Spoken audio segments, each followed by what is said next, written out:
চলে এসেছি একটা নতুন রান্না নিয়ে, যেটার নাম হচ্ছে খাবজা। আর সেটা ভেজিটেবল, চিকেন, এগ সব কিছু দিয়েই রান্নাটা হয়। আর আমি মানে একটা জায়গা থেকে দেখেছিলাম, সেখান থেকে আমি এই করবার চেষ্টা করেছি আর কি রান্নাটা। আপনারা দেখুন, প্রথমে আমি বড় বড় চিকেনের পিস নিয়ে নিয়েছিলাম, গায়ে ভালো মতো কেটে কেটে নিয়েছিলাম যাতে নুনটা ঢোকে। এইবারে ওটাকে ম্যারিনেট করে রেখেছিলাম হচ্ছে আদা রসুন আর একটুখানি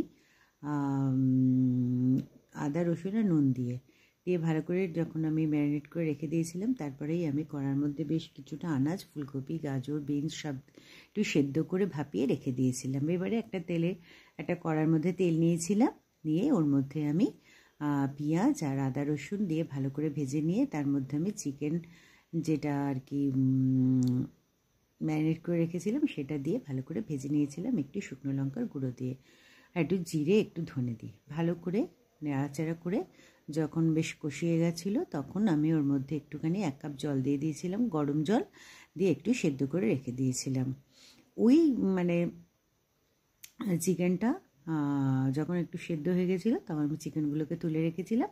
আর ওই জলের মধ্যে আমি দিয়ে দিয়েছিলাম গোবিন্দভোগ চাল, যেটা আমি জল ঝরিয়ে রেখে দিয়েছিলাম। দিয়ে ভালো করে নেড়ে চেড়ে ওর মধ্যে আমি নুন দিয়ে দিয়েছিলাম, মিষ্টি দিয়ে দিয়েছিলাম, ঘি দিয়ে দিয়েছিলাম, আর দিয়ে দিয়েছিলাম 3 কাপ মতো জল।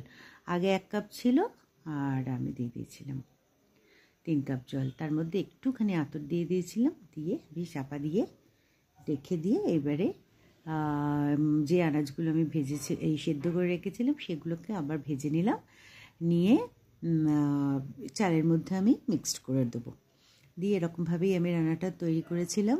আর তারপরে চিকেনগুলোকে ওই তেলের মধ্যে আবার যে সেদ্ধ করা তুলে রেখেছিলাম সেগুলোকেই আবার একটুখানি ভালো করে ভেজে নিলাম। এরকমই রান্নাটা হয়, একটু ভাজা আর সেদ্ধ এরকমভাবেই হয়, আপনারাও করে দেখতে পারেন।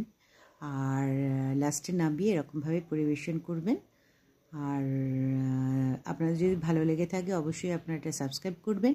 আপনারা অবশ্যই ভালো